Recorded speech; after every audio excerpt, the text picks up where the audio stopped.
Salary के ऊपर एक नया टैक्स अप्लाई कर दिया गया है। जो भी आपका टैक्स होगा उसके ऊपर 10% एनुअल मार्कअप या सरचार्ज आपने गवर्नमेंट को पे करना है। ये ऐसे ही है जैसे आप बैंक से लोन लेते हैं और सूद की फॉर्म में जो पैसे हैं वो वापस करते हैं बैंक को। आज के इस छोटे से टॉपिक के अंदर हम इसको स्टडी करते हैं। आप देखें प्रैक्टिकल लर्निंग है, उसमें हूँ फ़हीम महबूब। वापस आते हैं टॉपिक के ऊपर। तो बजट के हवाले से डिफरेंट तरह की न्यूज़ थी। पहले प्रपोजल आया, फिर उसको अमेंड किया गया। अभी प्रेसिडेंट ने साइन नहीं किए, जो कि एक्सपेक्टेड हैं कि आज या कल तक साइन होंगे और 1 जुलाई से वो अप्लाई होगा।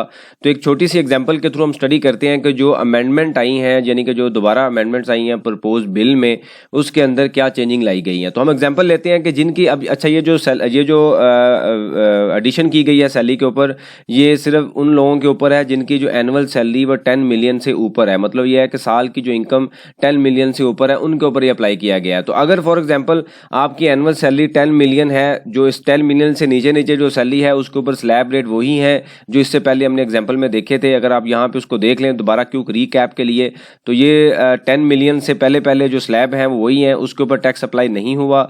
ये 10 मिलियन से ऊपर जो सैलरी है उनके ऊपर अप्लाई हुआ है। तो अगर 10 मिलियन से ऊपर आपकी सैलरी है तो आपका जो नॉर्मल टैक्स बनता है ना, वो फॉर एग्जांपल बनता है 3.4 मिलियन का।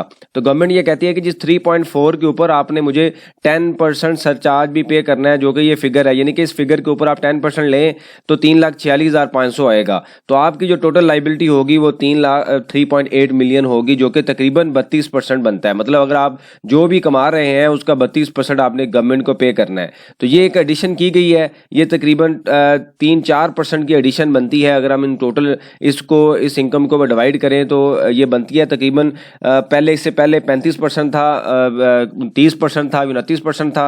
अब इस परसेंटेज को बढ़ा के 32% कर दिया गया है। तो ये एक एडिशन की गई है सैलरी इनकम के ऊपर, एक नया बर्डन ट्रांसफर किया गया है। और इसको अगर आप एग्जांपल के थ्रू भी देखें तो ये यहाँ पे भी जो इंक्रीज़ नज़र आपको आएगा वो यहाँ पे आके आपको इंक्रीज़ नज़र आना शुरू हो जाएगा जो फिगर है। और जब आप इस इनकम पे पहुँचते हैं तो अच्छा खासा इंक्रीज़ है, जो पहले था और अब था उसमें तकरीबन 19-20% का डिफरेंस आया है। तो जिनकी सैलरी 10 मिलियन से ऊपर है उनके ऊपर उन्होंने हर साल अपनी इनकम के ऊपर सरचार्ज भी देना है।